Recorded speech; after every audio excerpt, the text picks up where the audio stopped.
my dear friends and net aspirants, welcome back to High Point again. And today in this video, we'll see about Paradise Lost, an epic written by John Milton. Before beginning the main video, let me remind you to subscribe to my channel if you have not yet subscribed, and press the bell icon while you subscribe so that you get a notification when we upload a video in here. And also visit my website www.highpoint.in. There you will get systematically arranged simplified audio lectures, everything that you needed to cover for your NTA, UGC NET JRF paper 2 English exam are available there. You can have the free trial and see, and if you are interested, join us as a student and have all the free bonuses and offers that we are providing for our students as part of our course. And also follow me on Instagram if you want more study materials, variety of study materials. If you want to know anything related to the course and the free bonuses, or anything related to the study materials that we are providing through our website, you can use this number, WhatsApp me or call me in this number, or you can use Instagram platform to reach out to me. Okay, about Paradise Lost, let's have an introduction first of all. Like any other epic, it has 12 books and originally published in 10 books in 1667. Originally there were no 12 books, only 10 books were there. In the second edition, Milton published it with 12 books in the year 1674. It is based on biblical story of fall of Adam and Eve. So in the first book of the Bible itself, you can find the fall of Adam and Eve in the first chapters of Bible. You can see that. So that biblical story is the main theme, main story of this entire epic. And the story begins, it never has a linear narration in the sense the story begins in the middle of the story, or the epic begins in the middle of the story when Satan and his followers were swayed and thrown into the hell, and they were there.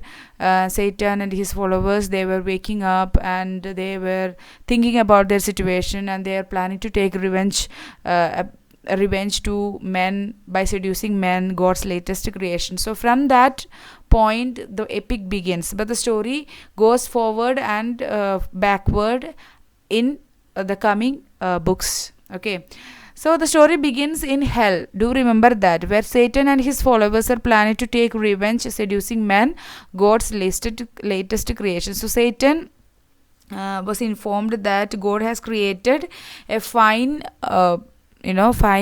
creation known as men. So he cannot directly challenge and take revenge out of God. So what he plans along with his followers that he can go to earth and see the situation there and seduce men. Okay, that's what he is doing after coming to earth. It is an epic, of course we know. An epic is a long objective narrative poem. It's a long narrative poem when grand style, written in a grand style, and usually meant for singing and reciting, on the subject of justifying the ways of God to man. So after reading the first book of the epic, the Paradise Lost, we will feel that Milton is sided with Satan.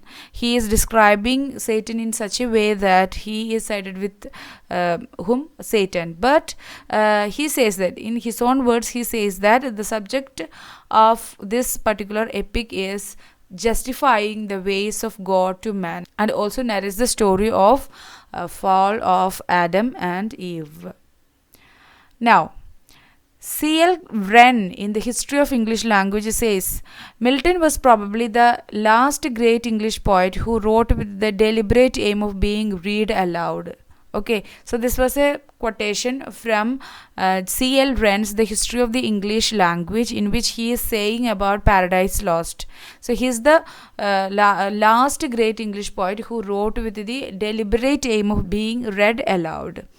The epic has total 13,355 lines, and book 1 alone contains 1,189 lines. Okay, it has a grand style. Of course, it's an epic. For that grand style only, we are calling it as an epic. 26 lines of invocation in book 1 is in accordance with the method of Homer and Virgil. How Homer and Virgil did invocation in their books while they were writing the epics. So in that same way, Milton also wrote invocation in book 1, in the beginning of book 1, which contains 26 lines. And book 9 also has an invocation. So other than the invocation that we can find in the beginning of the book 1, book 9 also contains an invocation, and it begins from middle to the story like Aeneid. Now let's see the plot in summary. I have just mentioned each book's summary, each book's things. I have not gone in detail. If you want any of the books from book 1 to 12, if you want any of the books detailed summary, you can mention that in the comment section.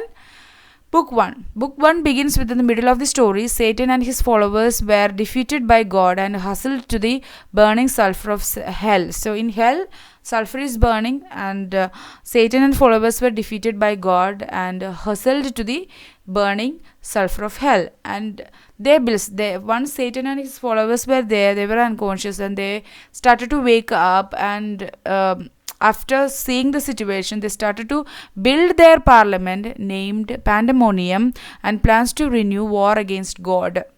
Okay, so they are forever, and for the eternity they have fallen. So there is no other way than taking revenge. So they built their own parliament known as Pandemonium, and they also planned to renew war against God. So they were discussing new ways to take revenge upon God. Okay, directly they can't do anything because God is so powerful. There ends book 1. Then comes book 2. Satan opens the debate in Pandemonium. So now everyone is there in the Pandemonium, and Satan actually guides this Pandemonium, and he starts a debate. And he got 3 lieutenants for himself: Moloch, Belial, and Mammon. So these are the lieutenants of Satan. Beelzebub suggested about the new world that God has created and about men. So Beelzebub, he informs Satan that we can do revenge in a way that God has created a new world known as earth, and God has made a fabulous creation on earth known as man. We can, man is not known of sin and death, so we can make sin and death enter into this paradise. We can pollute them with sin, so we can take revenge like that. So Beelzebub informs Satan about that. Man can be seduced as a mark of revenge against God. Satan leaves from hell to earth with his mission. So he doesn't know anything about earth. So Satan leaves immediately to earth, and he wanted to research upon earth and wanted to see if it is possible, wants to enter into earth and fulfill his mission to take revenge against God. So there ends book 2. Now we have book 3. God forces the danger to man and tells his son that man needs a redeemer, and his son readily offers himself as a ransom for man. So here from Satan leaves from hell to earth, there ends that story. In book 3 we can see another phase of the story, another time of the story, that God says the potential danger that man is going to get trapped, and ask his son that man needs a redeemer, and his son Jesus readily offers himself as a ransom for man. So that was book 3. Then book 4, Satan enters to Eden. So now the story revives. Satan comes to earth and enters and sees possible ways to enter into Eden, and finally he get successful in it, and he enters into Eden. And over here the conversation between Adam and Eve, and heard about the forbidden fruit. So he was actually searching, and he actually overhearing. He doesn't know how to take this revenge. Okay, so he was continuously searching and overhearing conversation between Adam and Eve, and he heard about the forbidden fruit, which is at the center of the Eden, the paradise. And God has forbidden to pluck that fruit, or even touch that fruit, or go near that tree bearing the forbidden fruit. And he was detected by the sentinels. So in Eden, paradise was guarded by Gabriel and Uriel, the sentinels, appointed by God. And Satan's presence was detected by sentinels, Gabriel and Uriel. And He knows that, and Satan flies to escape. So there ends book 4. Now book 5, Raphael warns man about Satan. So Raphael now knows that Satan has come there, and he must be planning something against God. So Raphael goes to man, and man means Adam and Eve, and he warns about Satan. See, you have to be very careful about Satan. He is very crooked.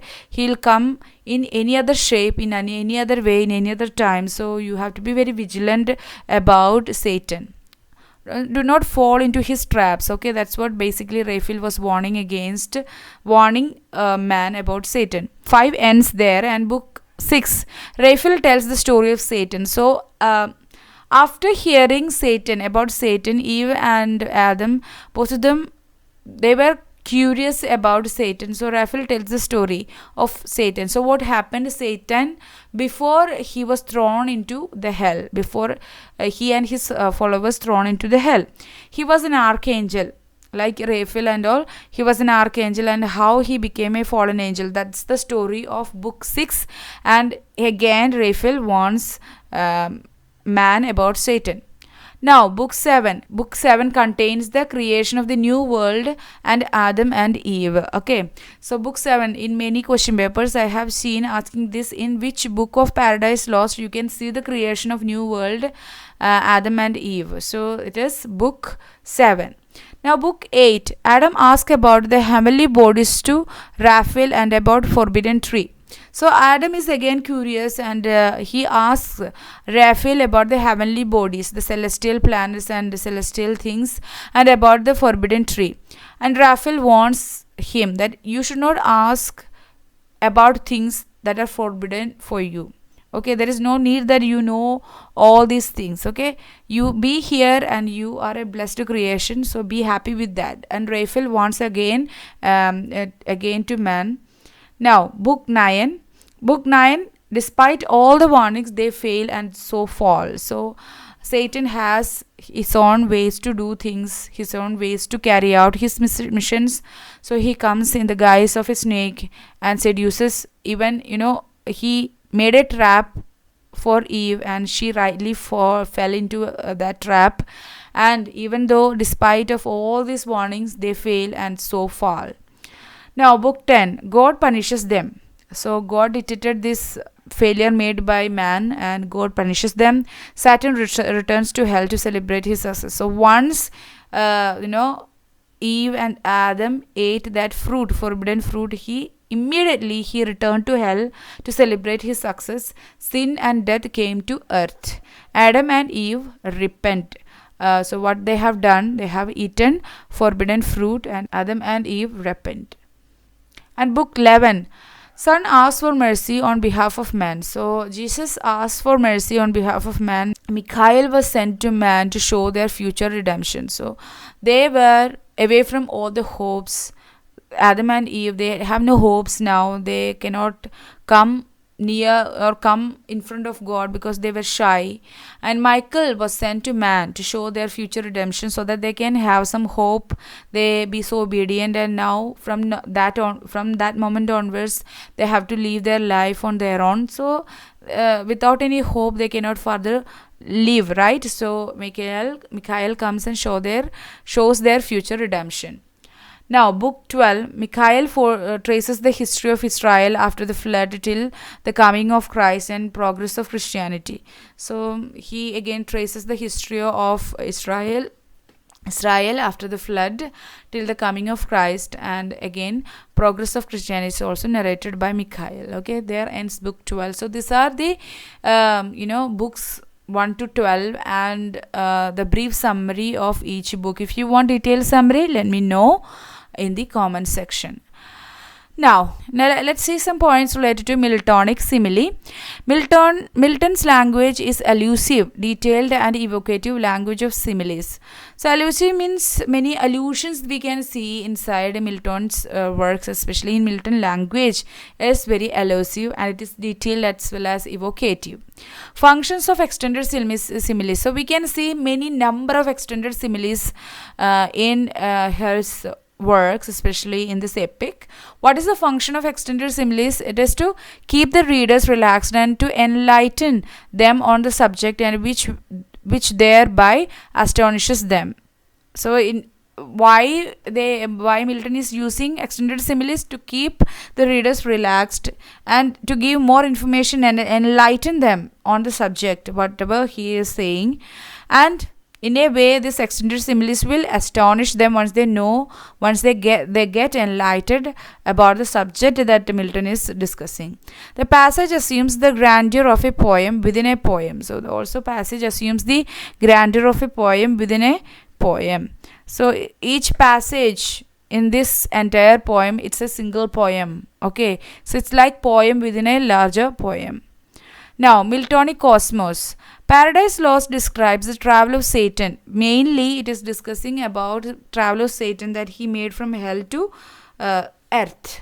From heaven to hell, he made a travel, and from hell to earth he made a travel, and also from earth to, after accomplishing his mission, he again returned to hell. So in that way, it describes the Paradise Lost, describes the travels of Satan, hurled from heaven to hell, then travels to the region of hell and chaos, flying around the earth and making entry into the paradise. Cosmology is based on Galileo's astronomy from Bible and mythology, science and imagination. The cosmology, the structure of universe that he is discussing in this epic, it is based on Galileo's astronomy, but information from Bible, mythology and science and his own imagination is also quite visible in it. And according to him, there are two divisions of space, heaven and chaos. Heaven is square in shape, having a roof, and chaos is a wasteful deep. Hell is a gloomy region removed from heaven, made out of the nethermost depth of chaos. So heaven is in the one end and chaos is in the other end.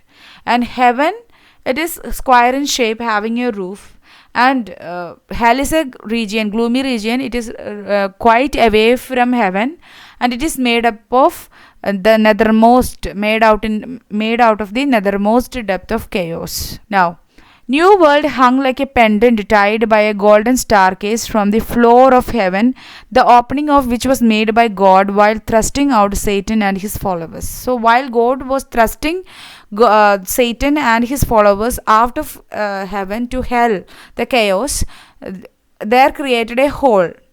So earth is like the new world that God created. It hung like a pendant tied by a golden staircase from the floor of heaven. So from that opening of heaven, which was made by God while thrusting out Satan and his followers, from there, like a pendant, the new world created by God is hung, okay, by a golden staircase. Earth is protected by the planets and a premium mobile. Okay, Earth is protected by a planet and a premium mobile. After fall, the golden ladder was rolled up and another bridge or stair was connected to the earth. So before the fall of humankind, a golden ladder was there from heaven to the newly created world in order to connect them both. But after falling down, after the fall of man, golden ladder was rolled up, and instead that another bridge or stair was connected to the earth. Hell was built by sin and death. Hell's gate is forever open when Satan entered into it. So when Satan was thrusted to hell, it was forever opened. Okay, Hell's gate is forever opened. Now, Milton's hero. Who is Milton's hero? During the Romantic period, Satan was called as the hero of the epic. So, during the Romantic period, it is often regarded that, Milton unknowingly sided with Satan, and Satan is regarded as the hero of the epic, the Paradise Lost. And Robert Southey, he even claimed that Satanic school of poetry began with whom? Milton. Now, foundation stone for Satanist school of Milton's criticism by Dryden. So, Dryden is the one who said about this first of all, and Southey also said about it. The reason was that Satan was considered as a rebel. So who is not ready to conform to the rules laid by God in the heaven? He questioned it and he want an equal status too. So the reason Satan was regarded as a hero during the Romantic period, because he was considered as a rebel. Satan is one of the greatest creations in English literature, whose key character lies in his degeneration. Okay, so Satan's key characteristic lies in his degeneration from an archangel to the fallen angel. Okay, now let's see some features of Satan. Good temper, fortitude in adversity, enormous. He is so beautiful and handsome when Milton describes him. Endurance, even though he is in utmost pain when he was thrown into heaven, he can bear it. He can even make his fellow followers awake them and even revive their hope of taking revenge against God. Okay, and he has a splendid recklessness, even though he got defeated, and he never yielded. He revived the war against God, and he came to earth, and he never left a chance, and he acted in immediate opportunity, and he was successful in it. And he had a remarkable power to rise to an occasion. He remarkable leadership qualities, striking intelligence in meeting difficulties.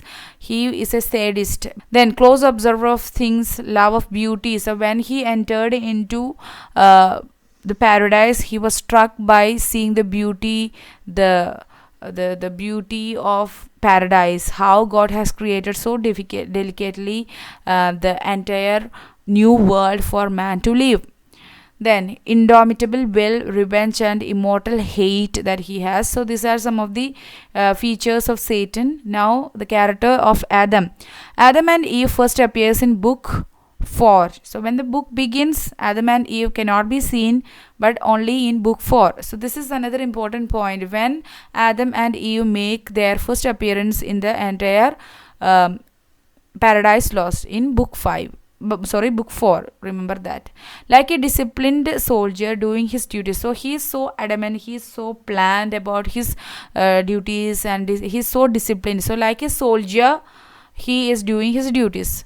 He is full of love and passion for Eve, and he addresses Eve as daughter of God and man. Conscious of his superiority, he feels that he is superior to Eve, and he is the one who should control Eve, even though he is full of love and passion. He is so frank in nature and weak against a female charm. Voluntarily accept their joint ruin. So both of them, even though it was Eve who first ate that apple, when Eve offered the fruit to Adam, he accepted it. A guilty human being he was. Now let's see character of Eve. Partner, she was partner to Adam. She is so charming, attractive, and beautiful. Personification of femininity and vulnerable to temptations. So she was so vulnerable to temptations when Satan, in the guise of snake, tempted to eat that fruit by saying many things, that you will become like a god once you eat this fruit. You'll get knowledge after eating this fruit. So she is so vulnerable to temptations, and she is virgin personified, innocent and ignorant of Satan's overtures. She is so innocent and ignorant of Satan's overtures. Then irritated by Adam when he does not appreciate her ideas, and she recognizes no God except Adam. Full of inquisition and curiosity, she is so curious about things, and also so fragile in character. They are made for each other. Adam and Eve, they are made for each other, that they have so much passion and love for each other. So that's all about the epic, The Paradise Lost. I hope this was clear to you and also useful to you. If it was useful, press the like button and share this video to your friends, those who are in need, and also follow me on Instagram. If you have not yet subscribed to my channel, subscribe to it and press the bell icon while you subscribe. And also don't forget to visit my website www.highpoint.in. Let me meet you in the next video session. Until then, stay tuned to High Point and be happy and strive for the best. Thank you. Bye bye.